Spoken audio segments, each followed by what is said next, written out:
je vais commencer. J'avais posé une question à Bernard par écrit il y a quelques semaines ou mois à propos du séminaire que je vais reposer à Paolo. Il s'agirait d'une question autour du mot néganthropocène avec un A et un H, mot que je ne comprends pas bien du tout. Je comprends à peu près le projet, mais le terme néganthropocène m'échappe, tout comme le terme anthropos, certainement. C'est-à-dire que chez Bernard, j'ai l'impression que l'anthropos est défini par le processus d'hominisation, c'est-à-dire le rapport que l'on entretient avec un système technique ou un objet technique. Donc l'homme serait défini comme par défaut. Dans La technique et le temps, tome 1, on lit l'être humain et l'être en panne d'essence. C'est-à-dire que l'homme est défini par quelque chose par une sorte de forme de négativité. On ne va pas avoir une définition positive de l'homme chez Bernard. Du coup, je me demande comment est-ce qu'on peut comprendre le néganthropos, c'est-à-dire le négatif du négatif. Peut-être que je me trompe complètement. Alors, oui.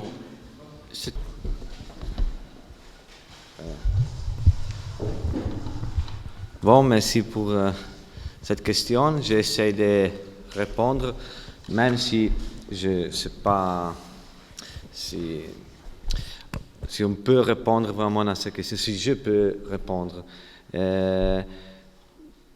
D'abord, toi dis que l'anthropos est un concept engendré, développé par défaut, et ta question est à propos du néganthropocène, pas comme tu as commencé en parlant du néganthropocène. Et je pense que l'anthropocène même est un concept développé par défaut.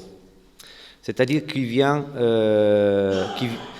serait une sorte de notion scientifique qui n'était pas encore certifiée par les savants dans les domaines de la science, a été une sorte de proposition faite par Paul Crutzen dans l'année 2000.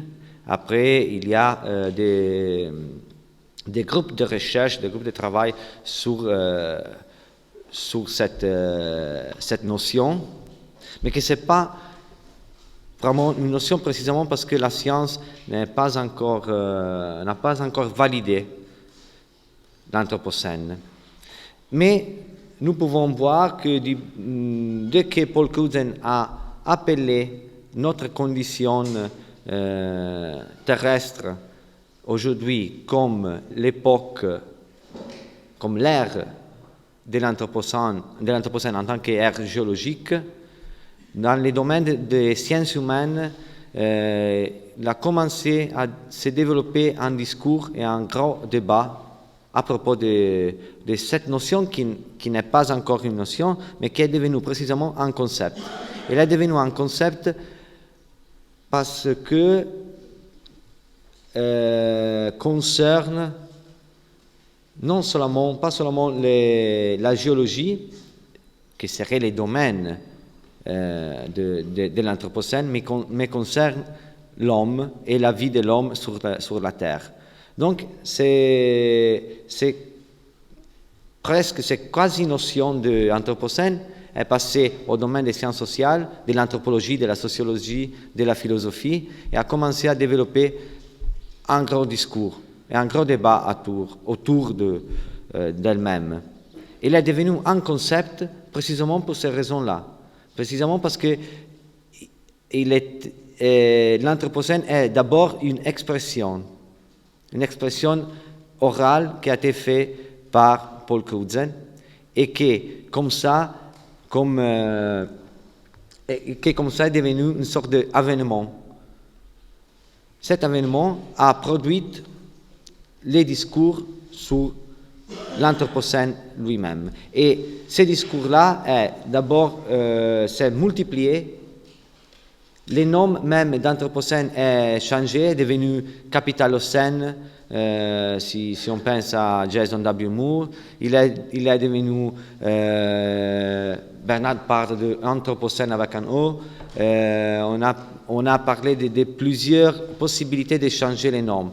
Pourquoi? Parce que le problème, ce n'est pas les niveaux géologiques du terme, le problème, c'est la définition de l'homme. Et donc, c'est la définition de l'anthropos. Et donc, parler d'anthropocène peut montrer à nous-mêmes qu'il n'y a pas de définition de l'anthropos. Comprendre aujourd'hui que l'anthropocène, c'est un concept développé par défaut, il peut nous faire comprendre qu'il ne peut pas être une définition essentielle de l'anthropos. Donc, si on parle de néganthropocène, je crois que c'est d'abord un concept performatif, dans la mesure où s'il n'y a pas une définition scientifique de l'anthropocène, et on est déjà donc dans un niveau philosophique, donc de réflexion et de critique du terme, le néganthropocène lui-même ne doit pas avoir une définition essentielle, mais doit être conçu comme une sorte d'action, donc comme une sorte de performance dans la philosophie elle-même, je crois. Oui. Merci. En fait, on ne peut pas comprendre ces questions, Simon, si on ne comprend pas d'abord que mon point de départ, et depuis la technique et le temps, c'est que l'homme n'existe pas. Et que donc la question n'est pas l'anthropos. J'ai toujours dit ça.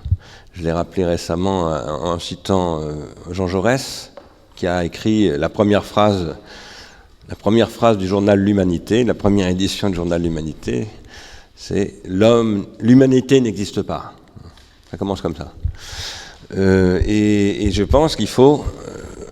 voilà, en fait, ce concept néganthropocène, qui s'appuie sur un projet que j'appelle la néganthropologie, c'est d'abord une réponse à Lévi-Strauss, donc à l'anthropologie de Lévi-Strauss.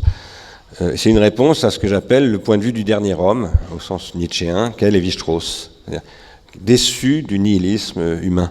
Mais en fait, c'est une manière de dire, mais le problème n'est pas posé comme il doit l'être, voilà. Et que la question n'est pas l'anthropologie, il n'est pas l'anthropos, c'est le néganthropos, c'est-à-dire une nouvelle forme de la néganthropie. Quant au néganthropocène, c'est une nouvelle économie qui cherche à répondre à l'économie qu'appelle Nietzsche tout à fait à la fin de sa vie, qui est une économie de la mémoire, des exceptions, et qui, ce néganthropocène, voudrait être une interprétation de la transvaluation, ce que j'appelle une transvaluation de la transvaluation nietzschéenne, qui repense la question de la valeur à partir de l'économie, comme Nietzsche y invite dans la généalogie de la morale, parce que Nietzsche dit la morale est d'abord une question de valeur dans des échanges marchands, donc c'est vraiment très important de ne pas oublier ça, pour repenser la valeur et du coup repenser le travail au sens de Nietzsche, c'est-à-dire non pas comme l'emploi ou comme le job. C'est par exemple ce que disent Nick et Alex dans leur livre. Ils parlent des jobs. Et le job, c'est le labor, mais c'est pas le work. Voilà. Et je pense que, bon, un des problèmes, c'est qu'on dit en français travailleurs, en anglais workers, mais je crois qu'il faut repenser le work comme précisément une activité néganthropologique. Voilà. C'est-à-dire qui produit de la néganthropie d'une forme exosomatique, et non pas la néganthropie de Schrödinger. Voilà. C'est ça qui est en jeu dans tout cela. Mais il faut d'abord bien comprendre qu'il n'y a pas d'abord l'anthropos. Il n'y a jamais eu d'anthropos. Ça n'existe pas. Mais ça, c'est ce que voilà, c'est ce que j'essaye de dire depuis le début de la technique de temps. C'est pas du tout nouveau, ce discours-là. Est-ce qu'il y a d'autres interventions? Oui, Michael, il y a un micro quelque part. Oui. Ça serait deux remarques. Une remarque pour vous d'abord. J'ai simplement un texte en tête, je ne sais pas si vous l'avez lu, concernant la question de, disons, la jeunesse des facultés, ou l'organogenèse des facultés plus précisément, que vous avez évoqué. De quoi? L'organogenèse des facultés, que vous avez évoqué à plusieurs reprises, dont ce matin. Un texte de Pierre-Joseph Proudhon, dans Théorie de la justice, qui pense la déduction des catégories, non pas de manière des catégories puis des facultés, non pas de manière transcendantale, comme chez Kant, mais à partir du travail. Alors, du fait de travailler, il fait une analyse très précise de l'atelier, et voit dans les gestes du travail l'émergence des catégories des facultés. Première remarque. Et une deuxième remarque pour Paolo, sur ce que tu as dit sur Deleuze et Guattari, à propos de ta tentative de montrer qu'il y a une proto-organologie dans l'anti-Oedipe. Donc c'est un point un peu technique que j'aimerais simplement peut-être reprendre pour voir. J'ai l'impression que la manière dont tu as expliqué le concept de machine dans l'anti-Oedipe, en particulier machine désirante, partit du principe que, d'accord, une machine code et décode. Mais la question que j'aimerais poser, c'est est-ce, d'accord, le codage peut être compris comme codage de machine technique. Mais est-ce que le décodage est nécessairement le fait de machine technique? N'y a-t-il pas dans le concept de machine quelque chose qui dépasse la technique, c'est-à-dire l'écriture? N'y a-t-il pas des machines qui ne sont pas des machines d'écriture qui permettent de décoder? En ce sens-là, il y aurait quelque chose d'extra-pharmacologique chez Deleuze et Guattari. Je vais préciser ma question.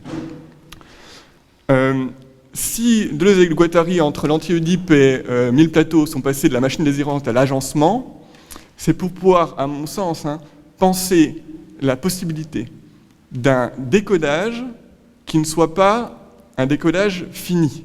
Alors, je m'explique.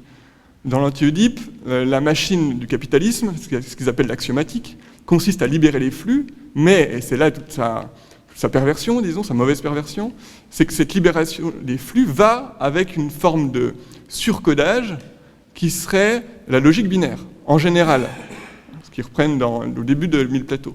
Mais l'agencement permet de penser justement une libération des flux, c'est-à-dire un pur décodage, ou une déterritorialisation absolue, qui ne passe pas par une logique binaire. Or, n'y a-t-il pas cette idée quand même aussi chez Deleuze et Guattari que l'écriture est fondamentalement binaire, et que les objets techniques, les machines techniques sont fondamentalement binaires, et donc que le décodage qui permettrait de lutter contre le capitalisme ne pourrait pas passer par des objets techniques, mais devrait passer par une variation infinie que la machine technique, elle, ne peut pas produire. Voilà, c'est un peu technique, justement, mais nécessairement c'est le langage. Mais j'aimerais avoir ton avis, peut-être votre avis sur cette question. Merci.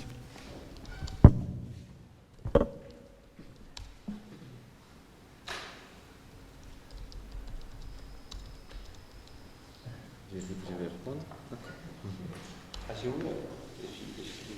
Oui. Oui, merci pour cette question. Merci, Bernard. Merci pour cette question qui est très pertinente et à propos de laquelle je veux dire que, comme j'ai essayé de dire pendant mon exposé, mon intention a été celle de détourner l'anti-Oedipe lui-même. Je veux dire par là que je suis parti dans des détournement, c'est-à-dire la question posée par Deleuze, l'homme est-il essentiellement réactif, en la détournant dans l'homme est-il essentiellement anthropique, et ça a été rendu possible par un autre détournement, à savoir l'expression inventée par Bernard, anthropique, trop anthropique. Pardon, l'homme comme toujours déjà anthropique, trop anthropique. Mais mon intention était aussi cela de montrer qu'il y a, comme tu viens de dire, une sorte de proto-organologie dans Deleuze et Guattari. Mais c'est là pour moi les détournements. Les véritables détournements que j'ai essayé de faire, c'est ça. Même si Deleuze et Guattari ne pensent pas une organologie, et donc je crois que c'est approprié le terme que tu as utilisé, c'est une proto-organologie, même s'ils ne pensent pas ça, ils donnent à nous la possibilité de voir l'organologie et même une sorte d'exosomatisation dans l'histoire qu'il appelle universelle. Donc, pour moi, la question c'est utiliser l'appareil de l'Antidipe, l'appareil libidinal et nietzschéen de l'Antidipe, tout en croisant nos outils, les outils de l'organologie générale. C'est une chose que Deleuze et Guattari, je crois, qu'ils n'aiment pas. De montrer que, oui d'accord, d'une part, ils disent le désir a toujours besoin d'être inscrit dans les sociales, donc d'être signé et donc d'être dépassé par des machines. Mais pour eux, la chose la plus importante, c'est ce que tu viens de dire, qu'on se trouve seulement dans Mille Plateaux. On ne se trouve pas dans l'Antidipe. C'est pourquoi l'Antidipe, c'est le livre véritablement nietzschéen de Deleuze et Guattari, c'est le livre le plus nietzschéen de Deleuze et Guattari, tandis que Mille Plateaux, c'est un livre spinoziste, de part à part. Et donc, ta question, c'est pertinent, et c'est vrai qu'il n'y a, pour Deleuze et Guattari, il y a encore une sorte de vitalisme quand il montre que pour échapper au décodage-surcodage du capitalisme, il faut trouver une autre façon de se comporter, de vivre. Et donc, ils ont changé, comme tu viens justement de dire, de la machine désirante aux agencements. Et ces agencements-là sont en même temps ceux qui tiennent les désirs, et donc ceux qui tiennent le désir au sein du social, parce que les agencements sont quelque chose de social, mais ce qui peut faire échapper les désirs à la logique binaire, comme tu viens de le dire. Parfait. Mais alors, si nous voulons utiliser les outils que nous développons ici, que Bernard a développés, et les concepts, dans la société automatique 1, et ça c'est une question que je pose à Bernard aussi, l'enjeu, ce n'est pas de s'opposer à l'automatisation, l'enjeu c'est de trouver la façon de désautomatiser. Mais quelle est donc la relation entre un agencement, comme tu viens de le dire, qui échappe à la logique binaire, et une désautomatisation? Alors pour moi, que je cherche de détourner ce qu'il a écrit dans l'Antidipe pour penser une sorte d'Antidipe aujourd'hui, la question c'est ça.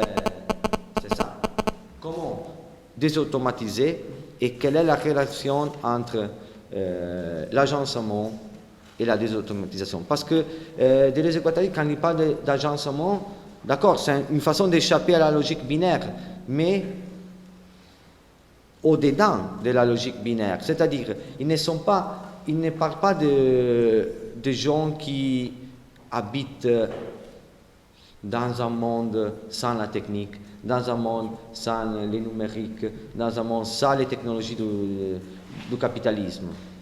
Donc, il semble être une désautomatisation, mais je ne peux pas répondre à sa question-là, et je vais passer les mots à Bernard pour ça.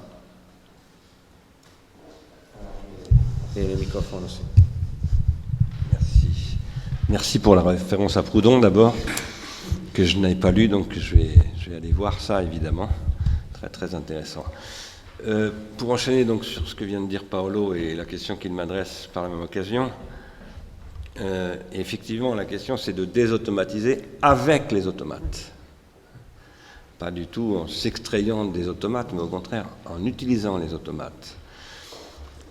Il m'arrive de dire, c'est une image, ce n'est pas qu'une image, c'est une réalité, mais c'est une réalité pauvre encore, que je rappelle à tous les gens qui utilisent Wikipédia que ce qui fait fonctionner Wikipédia, ce sont des robots, en fait. Et ce sont des automates logiques qui rendent possible la contribution des 800 000 contributeurs qui maintiennent Wikipédia en permanence. Voilà. Enfin, 800 000, c'est un chiffre d'il y a 4 ou 5 ans. Donc, et ça, c'est très, très, très important. Et ça, c'est aussi un sujet dont je pense que nous y reparlerons mercredi avec Nick et avec aussi Gert, puisque nous allons parler du capitalisme des plateformes. Et par rapport auquel, moi, je crois qu'il faut non pas simplement se demander comment on utilise le capitalisme des plateformes, mais comment on réinvente les plateformes, avec ou au-delà du capitalisme. Ça, c'est une question qui m'est, je le redis à chaque fois que j'ai l'occasion, totalement indifférente. Il n'y a que ma question, c'est pas de savoir si on va rentrer dans le post-capitalisme ou pas. Je pense que ce n'est pas le problème fondamental. Le problème fondamental, c'est dans quel nouveau rapport à l'exorganisation, j'appelle maintenant ça l'exorganisation, allons-nous entrer. Et j'y insiste parce que ça signifie qu'il y a plusieurs organologies et plusieurs thérapeutiques. Par exemple, il y a l'organologie de la question qu'a posée Gerald lorsque il pose la question de qu'est-ce que nous faisons des, par exemple, addictogènes, qui sont là, la Ritaline, les livres pour Emmanuel Kant ou pour Socrate, tout en réalité, absolument tout ce qui est artificiel est addictogène. Bon, je ne vais pas développer ce point, on n'en a pas le temps, mais on en a beaucoup discuté dimanche ou samedi dernier avec Ian et Martin, et Gérald d'ailleurs. Voilà, il faut bien voir que l'addiction n'est pas le problème. Puisque Winnicott dit l'addiction, c'est la condition du désir. Sans addiction, il n'y a pas de désir. L'objet du désir est un objet d'addiction. Si je désire un être ou un objet, je ne peux pas m'en passer. Si on m'en prive, je suis en manque, véritablement. C'est d'ailleurs pour ça que Lacan parle de manque. Voilà. Sauf que la question, là-dessus, je suis deleuzien, c'est pas le manque, c'est le défaut. Ce n'est pas du tout la même question. Quoi qu'il en soit, il y a donc une organologie et une thérapeutique qui consiste à dire, voilà, nous allons, par exemple, réapprendre à vivre avec la cocaïne ou je ne sais pas quoi. Bon. Et ça veut dire, est-ce que nous devons l'interdire ou pas? C'est beaucoup de choses. La cocaïne, c'est-à-dire la Ritaline, qui est pratiquée à très haute dose par les étudiants américains en particulier. Quand ils passent des examens, ils sont sous Ritaline. Pas tous, mais beaucoup d'entre eux. Et avec tous les problèmes que cela pose, que décrivait Gerald. Mais il y a une autre organologie, qui est l'organologie de l'invention exosomatique. Et par exemple, un artiste fait de l'invention exosomatique. Un artisan fait de l'invention exosomatique. Et je pense que nous, entre guillemets, si je puis dire, organologues, nous devons nous poser le problème de l'invention organologique. C'est ce que nous essayons de faire à l'IRI, à l'Institut de Recherche et Innovation, et dans le cadre du Digital Studies Network dont parlait à la fin Gerald. Et ça, c'est très, très important.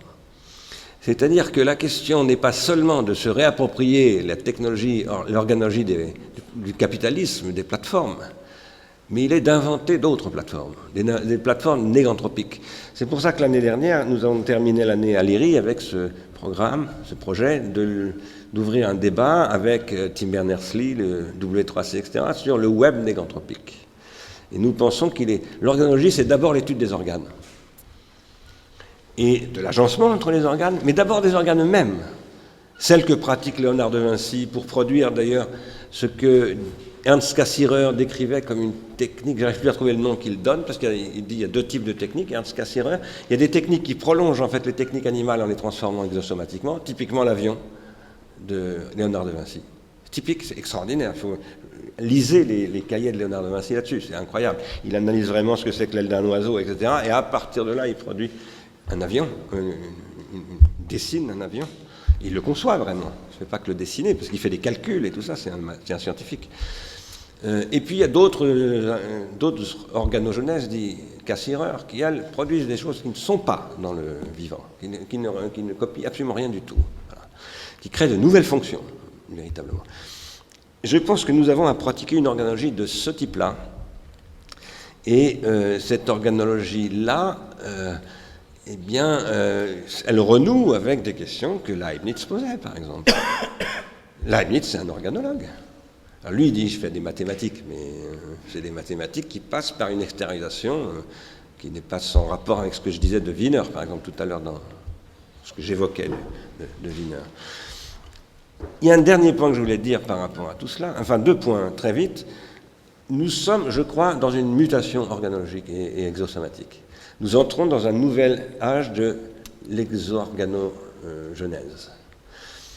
Et je crois qu'il est extrêmement important d'en prendre la mesure. J'en reparlerai mercredi. Ce nouvel âge de l'exorganogenèse, c'est ce qui est en train de faire apparaître la possibilité d'exorganismes qui sont fondés sur des neurotechnologies qui nous transforment en cellules, communiquant par exemple quasiment de manière télépathique à travers des interfaces brain-computer, via des émetteurs qui sont des nano-émetteurs dans les cerveaux. On travaille sur ces choses-là aujourd'hui de manière très, très concrète. Et ça, c'est la Brain Initiative de Obama.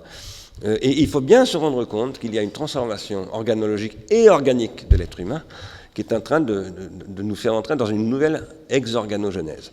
Et c'est pour ça que je focalise aujourd'hui la discussion sur le transhumanisme, parce que le transhumanisme est un discours là-dessus. Si nous voulons combattre le capitalisme ou des versions dégénérées du capitalisme, il faut absolument combattre ce modèle transhumaniste. Et ça suppose, mais je ne vais pas le développer, j'y reviendrai mercredi si j'ai le temps, ce que j'appelle une épistémologie du capitalisme et une pensée du capitalisme comme épistémologie. Le capitalisme, c'est avant tout un discours sur la science. Et c'est pour ça, c'est avant tout un discours sur la science. Et c'est pour ça qu'il faut lire les Grundrisse de Marx.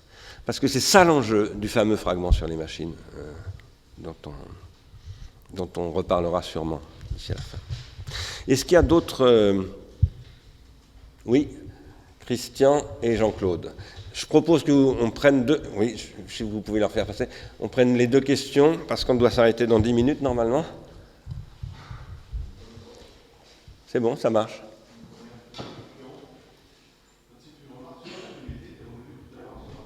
Non, en fait, ça ne marche pas.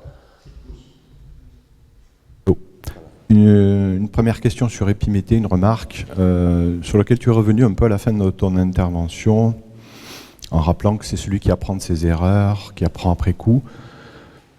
Et je voulais demander confirmation parce que quand je lis Hésiode ou Épiméthée, Prométhée, Épiméthée n'apprend rien de ses erreurs. Il fait sa connerie et puis il disparaît. C'est son frère Prométhée qui doit réparer ses erreurs, qui paye pour lui, qui est enchaîné sur le rocher.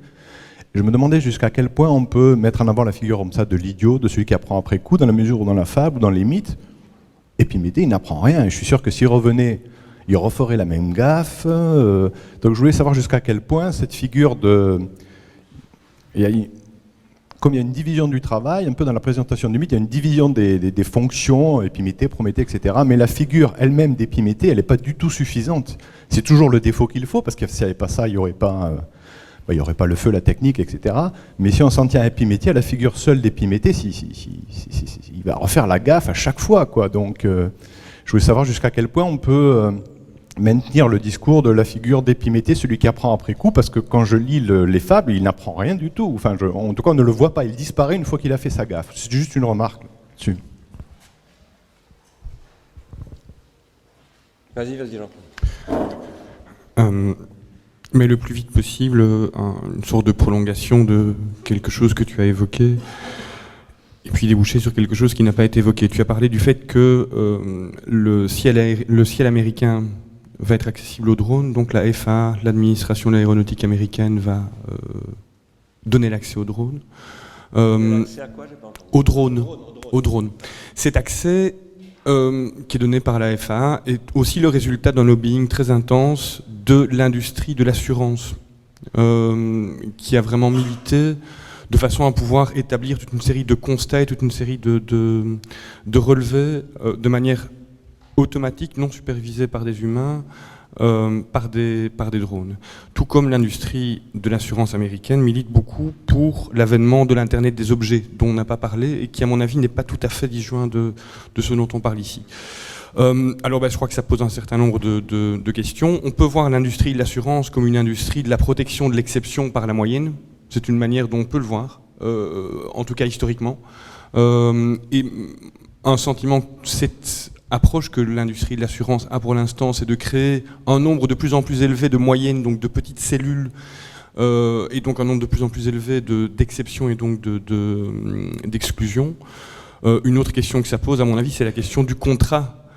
Que devient le contrat d'assurance dans le cadre d'un service d'assurance qui est totalement automatisé, et ça pose également des questions dans la prolongation de ce que Gérald expliquait par rapport au travail de David Graeber sur la question de la bureaucratie et sur la question de la financiarisation du secteur de l'assurance. Et alors plus fondamentalement, ça pose une question de la solvabilité, puisque l'assurance qui procède ainsi organise d'abord son succès commercial et puis dans un deuxième temps son insolvabilité absolue, puisqu'elle finit par exclure tout le monde de son propre marché. Voilà. Merci. Vas-y François, on prend ta question, puis après on va arrêter. J'essaierai de répondre. C'est une question pour Bernard de définition en fait, par rapport à ce que tu viens de dire et par rapport à une définition que tu donnes dans le séminaire. Je ne suis pas sûr d'avoir compris ce que tu entends exactement par hexaorganogénèse, parce que dans le séminaire, tu dis que à un moment donné, l'hexaorganogénèse, c'est de penser des organes qui produisent des organes. Et je n'ai pas compris exactement là ce que tu voulais dire en répondant à Michael par hexaorganogénèse par rapport à ce que tu avais dit dans le séminaire. Voilà. Alors, je vais commencer par te répondre tout de suite, parce que comme je n'ai pas noté ta question, je vais l'oublier après. En fait, c'est un peu compliqué, mon vocabulaire bouge en ce moment. Parce que je suis en train d'écrire là-dessus, ces concepts, je les emploie depuis peu de temps finalement, il n'y a que 3 ans à peu près que j'ai commencé à parler d'organogenèse. Par exemple, ce que j'appelle l'exorganogenèse, c'est la suite de l'organogenèse par l'exosomatisation. Donc ça, par exemple, c'est ce dont on avait parlé aux arts décoratifs dans le colloque qu'avait organisé Igor Galigo. Bon. Donc ça n'est que... Voilà, c'est en gros ce que disent Lotka et rien de plus que ça. Après, j'ai parlé tout à l'heure d'exorganisation. La néganthropologie, pour moi, c'est une science de l'exorganisation, comme il y a une science de l'organisation. Henri Atlan prétend à un moment donné fonder une science de l'organisation, qui serait capable d'écrire la biologie, la cybernétique, et je pense qu'il manque quelque chose, en fait, il manque ce que j'appelle maintenant les exorganismes, qui ne sont pas des espèces, au sens animal et biologique, ou physiologique, mais qui sont ce que décrit Nicolas Georgescu-Roegen lorsqu'il dit, par exemple, l'exosomatisation africaine n'arrive pas à s'articuler avec l'exosomatisation américaine au moment de après la Deuxième Guerre mondiale, parce qu'il y a, en fait, il appelle ça des espèces exosomatiques. Voilà. Je trouve que c'est très dangereux de parler d'espèces exosomatiques. Il le sait lui-même d'ailleurs, bon, c'est une image qu'il fait. Mais par contre, je pense qu'il y a à réfléchir à la question d'exorganisme. J'en reparlerai là aussi peut-être, je ne sais pas si j'aurai le temps non plus mercredi, en revenant sur Hobbes, Spinoza, etc. Je pense qu'il faut faire une lecture organologique, une relecture de Hobbes, Spinoza et beaucoup d'autres du point de vue de l'exosomatisation, et en refaisant un peu de place à Herder, qui est le premier, à mon avis, qui a commencé à se poser ce type de questions, avant Marx. Voilà.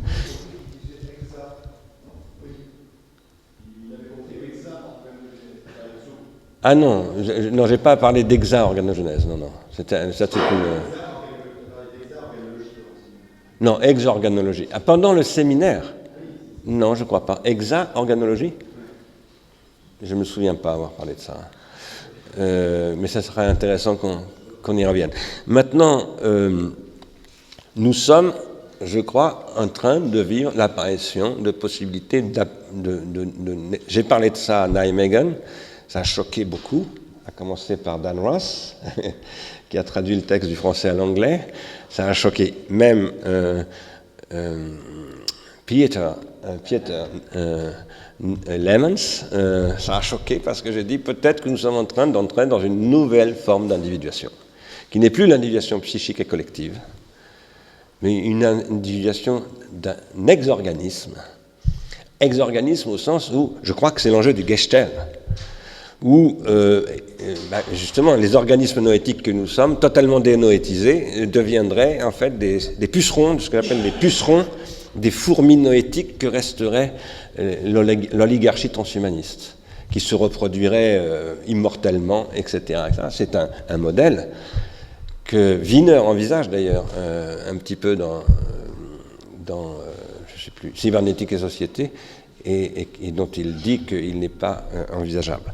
Mais voilà, on y reviendra, parce que par ailleurs mon vocabulaire bouge, donc peut-être il peut m'arriver d'être un peu effectivement imprécis. Alors sur l'épiméthéia et les prométhéia, je dis et la prométhéia, parce que, Christian, ce que tu viens de me dire d'épiméthée, pourrait très bien le dire de Prométhée. Prométhée ne construit pas l'instrument. Et c'est comme ça qu'il faut interpréter Prométhée et Épiméthée, comme le fait Vernon. C'est-à-dire Vernon dit, je rappelle la thèse de Vernon que je partage complètement, hein, Vernon dit le dieu des Grecs, c'est pas Zeus, c'est Prométhée. Zeus, c'est le dieu des dieux, c'est le dieu de l'Olympe. C'est le dieu, c'est-à-dire le père, Japet, le père des dieux. Voilà. Celui qui gouverne l'Olympe. Mais le dieu des mortels, c'est un titan, c'est pas un olympien. Il s'appelle Prométhée. Mais Prométhée ne produit aucun instrument. Celui qui produit des instruments, c'est Héphaïstos, qui est dans l'Olympe. Ayant dit cela, Vernon ajoute, ce qui est important, c'est de comprendre que Prométhée et Épiméthée donnent leur nom à deux noms communs. La prométhéia, c'est-à-dire la capacité anticipée, et l'épiméthéia, c'est-à-dire la capacité à se remémorer, c'est-à-dire à méditer son passé, ses fautes. Voilà. Et la prométhéia et l'épiméthéia, alors qu'est-ce que veut dire l'épiméthéia en langage grec de l'époque? Ça veut dire le savoir de l'expérience. Voilà. Et ce que je crois, moi, c'est que pour que prométhéia et épiméthéia se constituent comme tels, il faut, troisièmement, l'herménéia. L'herménéia telle qu'elle unit la production organologique de Prométhée à la méditation après coup de la prométhéia, disons plutôt que de Prométhée, donc à la méditation après coup de l'épiméthéia, et qui constitue la noèse. Voilà. C'est mon interprétation. La noèse qui ne peut pas se passer de la diké. Voilà. Donc la techné ne peut pas se passer de la diké. Voilà, après tu as raison, hein. Épiméthée, c'est un crétin. Mais Prométhée, ça n'est pas non plus un homme du tout. Voilà, ce n'est pas du tout un technicien, Prométhée. On se trompe complètement quand on parle de Prométhée comme d'un technicien. Non, c'est un voleur. C'est celui qui vole la technique, c'est-à-dire le feu, pour le donner aux mortels. Alors voilà, après c'est le statut de la mythologie d'une façon générale, et des mythes dans l'interprétation de Platon et de la Grèce en particulier, et Goldschmidt avait parlé de ça. Comment on les fait fonctionner, c'est une vaste question. Mais voilà ce que je peux te répondre. Vas-y. Ce qui est intéressant, c'est de dire que celui qui apprend le plus de ses erreurs, c'est Prométhée, qu'il apprend une erreur que lui-même n'a pas forcément commise. Une erreur donnante de quelqu'un d'autre, c'est ça que... Moi, je ne dirais pas que c'est Prométhée qui apprend le plus. Parce que Prométhée, comme Prométhéia, il est orienté vers l'avenir. C'est-à-dire que Prométhée, disons qu'il est la figure de l'organologue type Léonard de Vinci. Et au-delà de ce que je disais à propos de Cassirer, c'est Elon Musk, voilà, qui est complètement... voilà, toutes les possibilités organologiques que je peux mettre en œuvre avec mes connaissances de la physique, des maths, du marché, tout ça, je vais les produire. C'est Prométhée, c'est ça la Prométhéia. Avec aussi des capacités d'anticipation. De dire, ça, je y arriverai, Tu me parlais d'Elon Musk, je crois, il est absolument incroyable, parce qu'effectivement, il arrive à mettre en place des trucs, c'est inouï, c'est parce qu'il a une capacité d'organologue, là, pour le coup, au sens large. C'est-à-dire qu'il arrive à articuler des tas de choses à des champs complètement différents. Il fait vraiment de l'organologie générale. Voilà. Mais l'épiméthéia, dont le seul que je connaisse, et qui ait pris la conscience de l'importance, à part deux personnes qui sont des artistes, Goethe et je ne me souviens plus, cet artiste allemand, Beuys, merci beaucoup. Voilà, les deux seuls que je connaisse qui aient parlé, qui ne sont pas philosophes, qui aient parlé d'Épiméthée, c'est Beuys et Goethe. Et c'est vachement intéressant ce que dit Beuys. Beuys est un très grand artiste, massacré en France par la petite institution merdique d'Art Press. Mais Beuys, c'est un très très grand artiste, il faut absolument lire. Je ferme la parenthèse. Le seul qui ait compris, à mon avis, ce qu'était la question d'Épiméthée, c'est Jean Hippolyte. Et Jean Hippolyte réinterprète la chouette de Minerve avec Épiméthée. C'est lui qui crée la collection Épiméthée. C'est très très important. C'est-à-dire que c'est à la fois Jean Hippolyte qui est l'introducteur en France de Husserl et de Hegel. Parce que c'est Jean Hippolyte qui a vraiment introduit Hegel en France, c'est pas Kojève. Et il a aussi introduit Husserl. Il met les deux en tension en permanence. Voilà. Il crée Épiméthée pour cette tension. Et il publie L'origine de la géométrie dans Épiméthée. Voilà. Et donc, voilà, c'est quelque chose... voilà. Pour moi, l'épiméthéia, c'est... Voilà. Après, c'est une vaste question, hein, bien entendu. De toute façon, les références mythologiques ne sont que mythologiques, et surtout ne jamais faire de concept avec des mythes, bien sûr. Mais par contre, s'en inspirer. Après, sur la question qu'a posée Jean-Claude sur l'assurance, évidemment, c'est une question extrêmement intéressante et importante. Et il faudrait essayer de penser la question de ce qu'on pourrait appeler une épistémologie de l'assurance. L'assurance étant une institution capitaliste par excellence, que d'ailleurs un type pense de manière très intéressante, qui est Sloterdijk. Parce que pour Peter Sloterdijk, la question des assurances, de l'assurance, est le cœur de la modernité. Mais je ne suis pas d'accord avec Sloterdijk. Je trouve grandiose ces analyses, extrêmement intéressantes, et il faut les lire impérativement. C'est un des philosophes les plus intéressants qui soit aujourd'hui dans le monde vivant. Mais en même temps, je pense que son rapport à l'assurance est insuffisant. Et évidemment, ça renvoie à ta question de l'exception, parce que qu'est-ce que c'est que l'assurance? C'est ce qui fonctionne sur les moyennes. Donc c'est une espèce de compromis ou de composition entre les exceptions et les moyennes, dont on va se dire, c'est ce que tu as dit à un moment donné, elles permettent de ménager des niches d'exceptions, en fait. Donc oui, d'une certaine manière, elles protègent les exceptions, mais en même temps, comme elles sont évaluées, les assurances, finalement par leurs bénéfices, c'est-à-dire par leurs actionnaires, elles sont condamnées à s'effondrer. Soit à s'effondrer, soit à escroquer le modèle de la protection des exceptions. Et c'est ce qui se passe, évidemment. Et là se pose la question de la puissance publique. Pour moi, la seule assurance acceptable, eh bien, c'est l'assurance sociale, publique, qui assume qu'il y a des choses qui sont pas, dont on ne peut jamais être assuré. Voilà. Et qui est un rapport au risque qui n'est pas le rapport au risque du capitalisme, parce que le rapport au risque du capitalisme, c'est le calcul. Donc le rapport au risque du capitalisme consiste essentiellement à détruire le risque. C'est ça qui a conduit à la crise de 2008. La crise de 2008, c'est un effet de la financiarisation qui a consisté à dire je dissous totalement le risque en le répartissant par le calcul en temps réel sur les moyennes, et qui va faire que, à un moment donné, si ça se casse la gueule, ça sera la socialisation des pertes par la puissance publique. Sachant qu'aujourd'hui, la puissance publique est maintenant totalement ruinée, et qu'à la prochaine crise, et il y en aura une, et bientôt en plus, je crois que c'est un point de vue que défend souvent Arnaud de Lépine et les gens qui le lisent, eh bien il n'y aura plus d'assurance de puissance publique pour réassurer l'assurance. Et donc je crois qu'ici, il faut repenser une puissance publique du calcul et de l'incalculable. Parce que la vraie chose à protéger, c'est l'incalculable. Vous voulez ajouter quelque chose, messieurs? Non?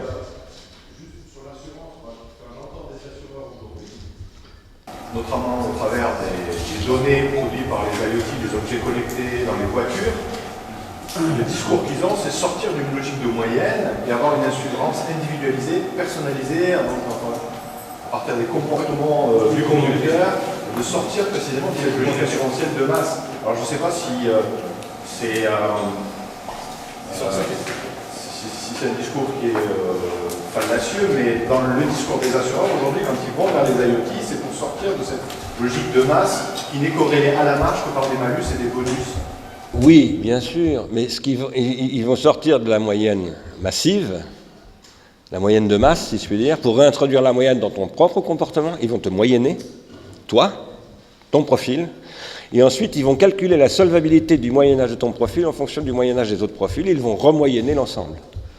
Parce que sinon, ils ne seraient pas solvables, tout simplement. Donc, ils ne gagneraient pas d'argent, je veux dire. Donc, si tu veux, il y a un déplacement des calculs de moyenne. Mais la règle reste la moyenne. Sinon, ça ne serait pas possible. Et c'est une certaine conception de la rationalité par le calcul. Moi, ce que je défends, je regrette beaucoup de ne pas avoir pu lire la suite de mon exposé, mais tant pis, vous le trouverez en ligne, il est en ligne, je crois, hein, Paul-Émile. Donc, ce que je défends, c'est une conception whiteheadienne de la raison, qui n'est pas le calcul, qui est insoluble dans le calcul. Et je pense que c'est la question absolument fondamentale du néganthropocène, du surhomme, de tous ces trucs-là, quoi. Bon, merci beaucoup, nous allons déjeuner et nous reprenons à 14h30.